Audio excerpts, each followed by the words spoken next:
If you are in a season where life feels paused, where prayers feel unanswered, and progress feels slower than you hoped, this video is for you.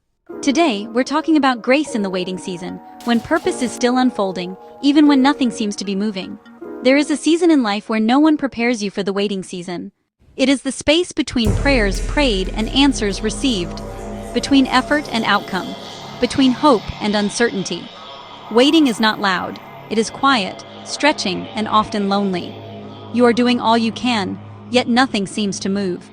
Applications are sent, conversations are had, tears are cried, faith is exercised, but still, the door remains closed. And you begin to wonder, am I missing something? Am I behind? Did God forget me? I've learned that waiting doesn't always look like inactivity. Sometimes it looks like showing up every day with courage when your heart is tired. Sometimes it looks like trusting God with unanswered questions. And sometimes it looks like learning how to survive with grace when clarity is delayed. In this season, many of us are waiting for a job, for healing, for direction, for restoration, or simply for peace. We're waiting for life to make sense again. We're waiting for confirmation that the struggle isn't pointless. The hardest part about waiting is not the delay.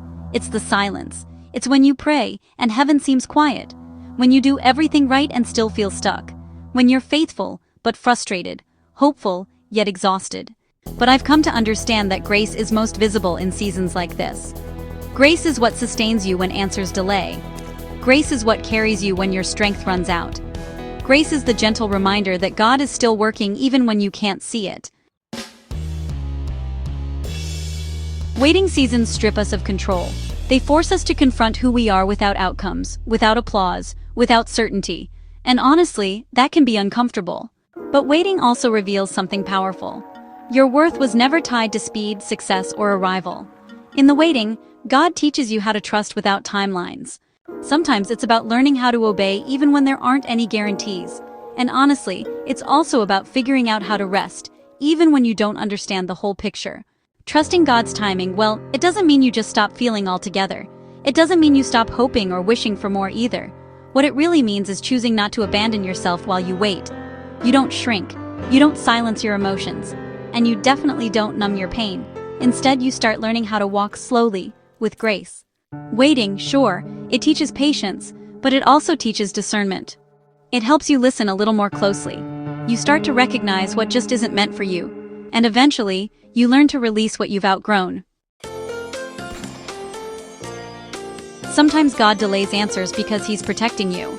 Sometimes He withholds clarity because He's building capacity. And sometimes, the waiting itself is the lesson. In my own waiting season, I've learned that not every closed door is rejection.